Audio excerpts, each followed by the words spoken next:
Bismillahirrahmanirrahim. Assalamualaikum warahmatullahi wabarakatuh. Selamat bertemu kembali untuk praktikum biomedik 2. Kali ini kita akan mengamati pengaruh garam terhadap pertumbuhan mikroorganisme, ya, terutama bakteri. Kalau minggu lalu kita sudah melihat pengaruh gula terhadap kehidupan Bacillus subtilis, hari ini kita akan melihat pengaruh garam terhadap kehidupan E. coli. Ya. Jadi kalau Bacillus subtilis termasuk bakteri gram positif, E. coli ini termasuk bakteri gram negatif. Ya. Cara kerjanya hampir sama, hanya saja kadar gula yang kita gunakan adalah, kadar garam yang kita gunakan 0,3, kemudian 3% dan 30%. Ya. Cara kerjanya hampir sama seperti dulu. Nanti akan kita lihat apakah garam ini akan meningkatkan pertumbuhan E. coli atau justru mengurangi pertumbuhan E. coli untuk kadar yang lebih tinggi. Ya. Langkahnya sama, jadi selalu sterilkan tangan dan meja.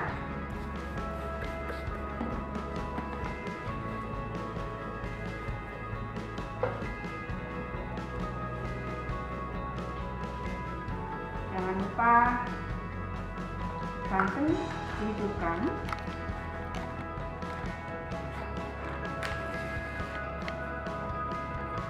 Ya. Kita punya 3 cawan Petri yang sudah berisi Na, nutrien agar, ya, karena kita akan menumbuhkan bakteri. Karena kita punya 3 kadar, maka kita akan bagi menjadi 3 guring, ya, sama.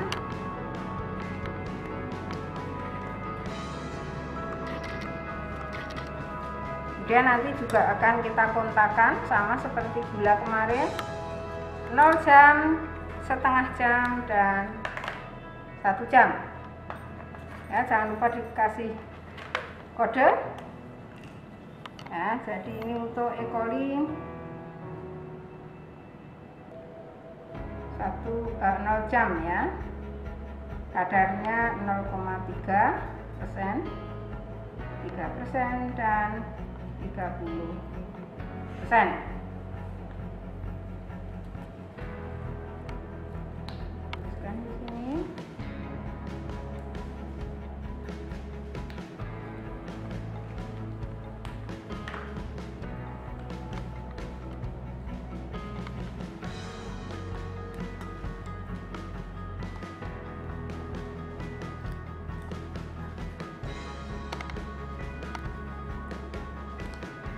Oke, kita bisa mulai pelakuannya.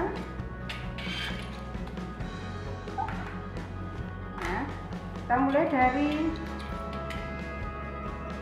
mencampurkan E. coli, ya, ke dalam garam 0,3%. Ambil 1 ounce.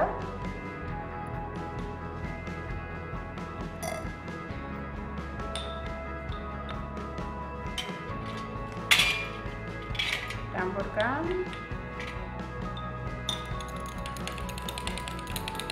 Jadi untuk kadar 0,3% kita buat dengan melarutkan 0,03 gram garam ke dalam 10 ml aqua steril.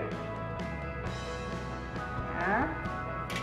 Kemudian untuk yang 3% kita larutkan 0,3 gram garam dalam 10 ml aqua steril. Sama, kita ambil 1 ounce bakteri E. coli, kita masukkan di kadar garam 3%, memungkinkan.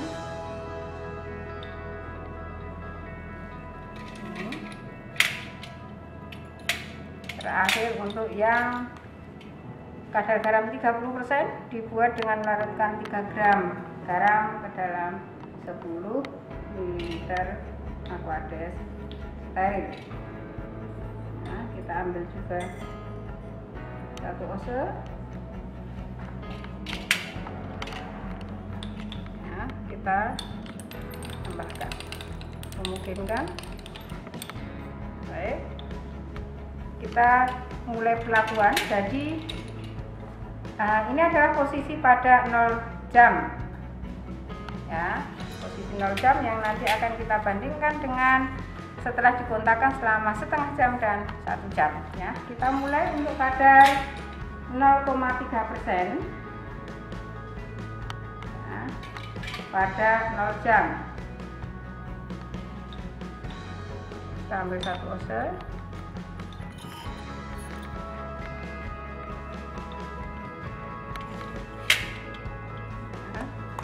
Ada posisi 0,3, kita buka cawan Petri, kemudian kita setrika.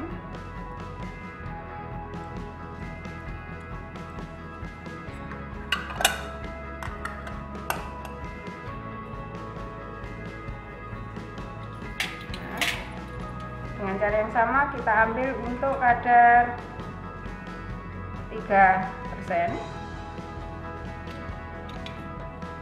Kita ambil 1 ose.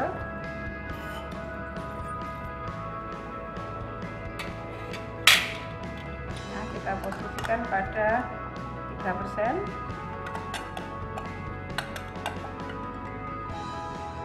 Kita strik.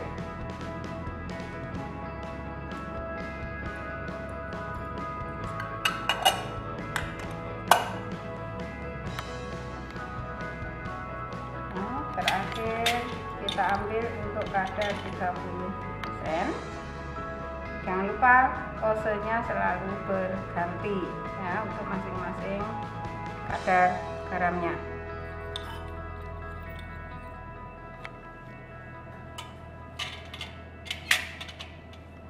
Nah, untuk yang 30%.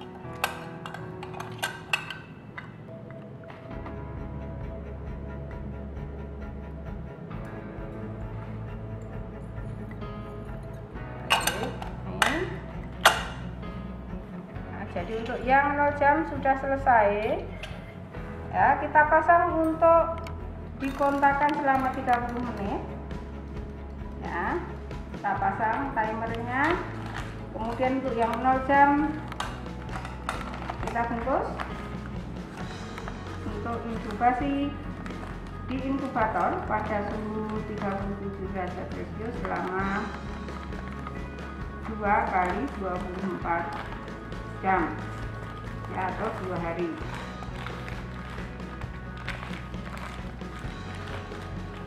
Nah, jangan lupa dikasih label ya, dikasih kode agar tidak terpisah dengan kelompok lain. Jadi untuk E. coli 0 jam ya, kelompok 1 shift 1. Nah, kita masukkan di inkubator.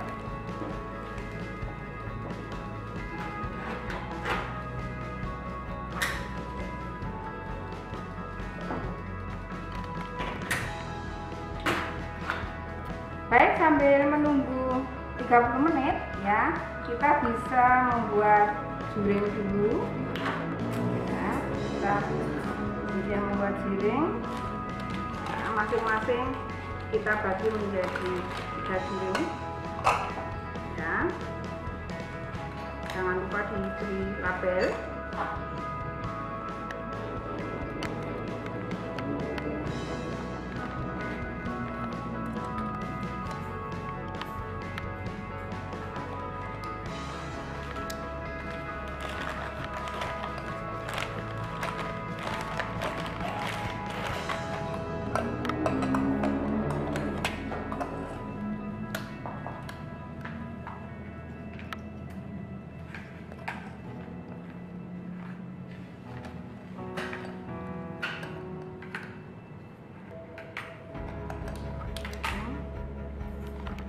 Kita berikan label biar tidak terbakar ya. Jadi untuk E. coli 30 menit 0,3%, 3% dan 30% garam.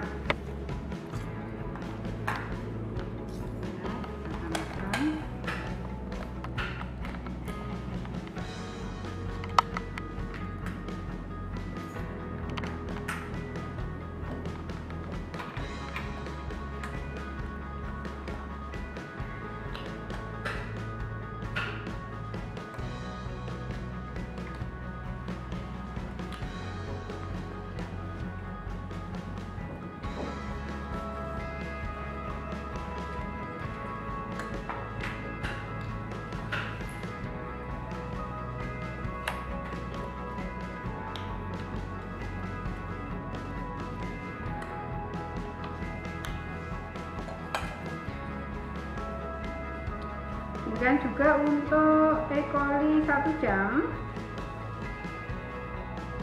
0,3%, 3% dan 30%.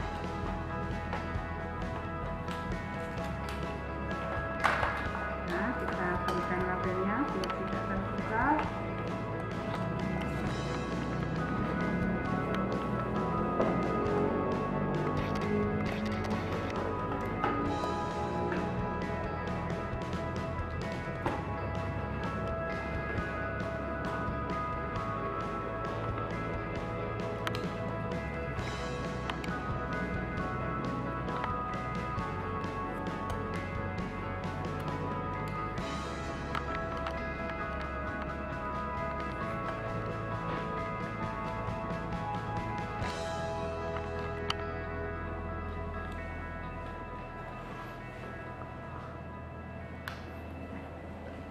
Ini sudah kita siapkan, tinggal menunggu 30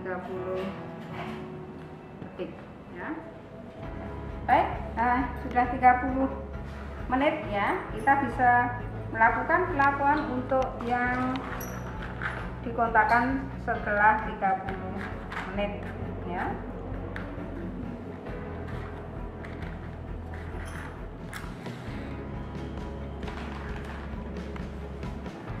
Mengambil yang 30 menit. Langkahnya sama seperti tadi. Kita ambil dari yang 0,3% garam ya, kita ambil 1 ounce, kita spraykan pada juring 0,3 ya, di sini.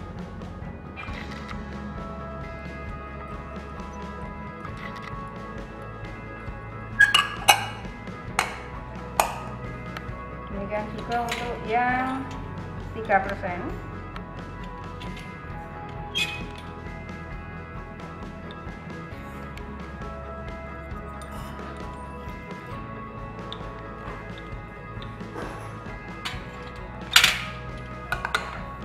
Kita lihat yang 3%, kita dekatkan santan.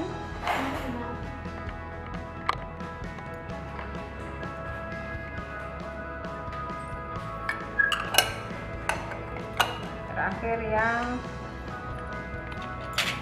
30%.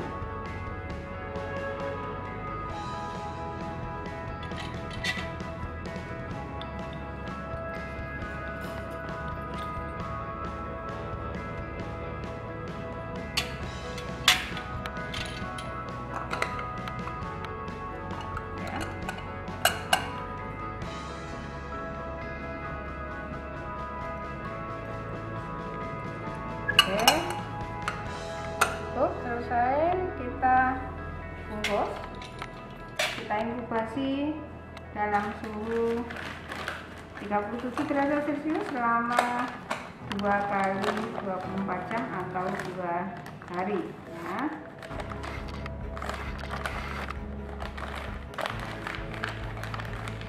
Jangan lupa diberikan label.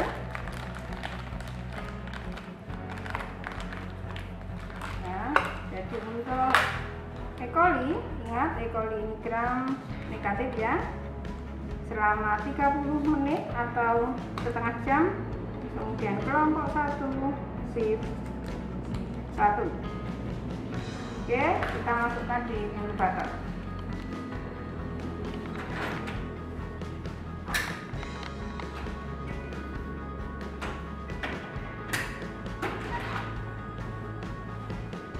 Terakhir kita menunggu yang dikontakkan selama 1 jam ya. Baik ya, sudah 1 jam ya, jadi timernya sudah menunjukkan 60 menit ya, atau 1 jam. Kita lakukan untuk perlakuan ketiga, yaitu setelah bakteri E. coli dikontakkan dengan garam selama 1 jam. Cara kerjanya sama seperti yang tadi ya. Pertama kita ambil untuk yang kadar 0,3. Nah,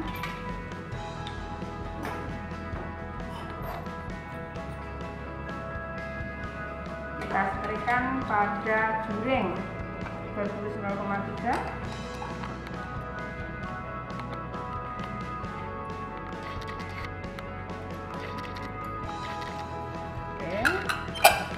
Kemudian demikian pula untuk yang 3%.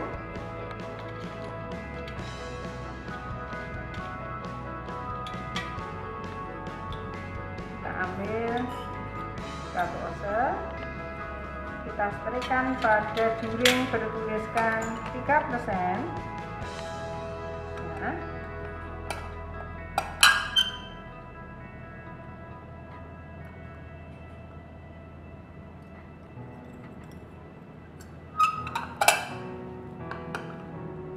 terakhir kita setrika kadar garam 30% pada juring bertuliskan 30%.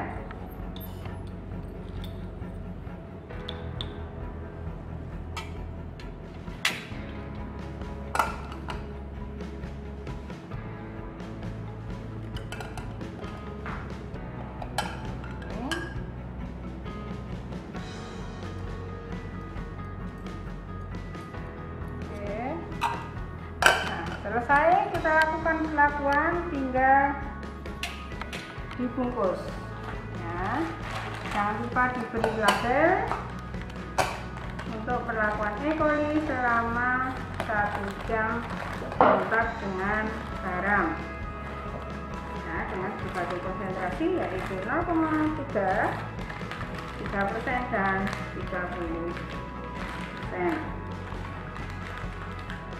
Kita tinggal menunggu hasilnya setelah 2x24 jam. Kita tulis E. coli untuk kadar garam 1 jam ya, kelompok 1 shift 1 ya. Kita masukkan di inkubator.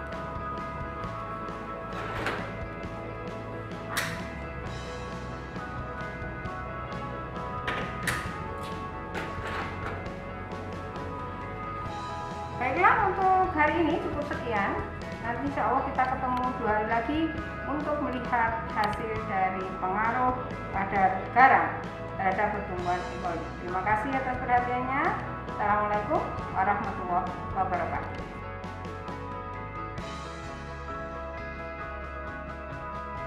Assalamualaikum warahmatullahi wabarakatuh. Kali ini kita akan mengambil hasil untuk pengaruh kadar garam terhadap pertumbuhan E. coli ya. Kita akan mengambil dari inkubator ya, yang sudah kita inkubasi selama 2 hari.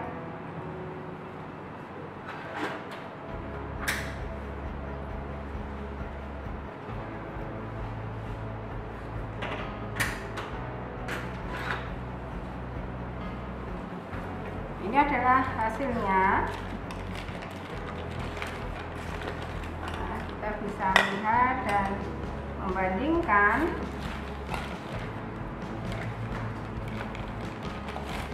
yang di 0 jam, kemudian setengah jam dan 1 jam ya. Jadi kita bisa membandingkan yang 0 jam dari yang kadar 0,3% dibandingkan yang 3% dibandingkan yang 30%. Kemudian yang setengah jam juga demikian, 0,3 dibandingkan yang 3 dibandingkan yang 30%. Kemudian yang 1 jam dikontakkan selama 1 jam, kita juga bisa bandingkan yang 0,3, 3 dan 30 ya. Jadi kalau di sini ya, mungkin tidak antar perlakuan tidak begitu kelihatan bedanya ya, tetapi kita bisa membandingkan yang 1 jam ya. Untuk yang 1 jam bisa kita lihat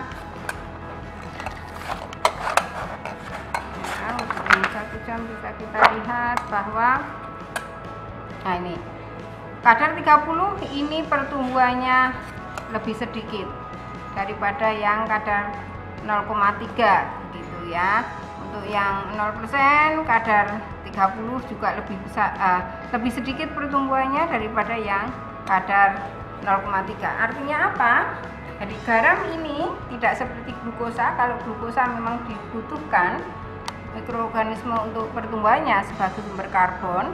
Jadi kalau garam ini berhubungan dengan sifat atau proses difusi osmosis yang ada dalam pertumbuhan bakteri ya. Jadi intinya kalau bakteri yang tidak termasuk osmofilik itu suka hidup pada kadar garam yang tinggi, dia cenderung pertumbuhannya akan terhambat untuk kadar garam yang semakin tinggi atau waktu kontak yang semakin lama ya.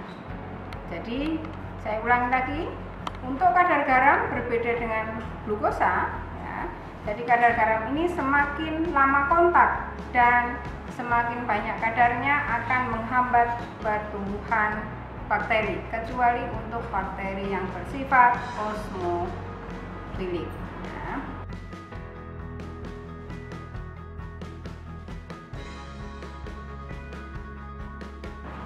Demikian untuk praktikum kali ini ya. Insya Allah kita ketemu lagi untuk praktikum berikutnya. Kita tutup dengan hamdalah bersama. Alhamdulillahirrahmanirrahim. Billahi taufiq wal hidayah. Assalamualaikum warahmatullahi wabarakatuh.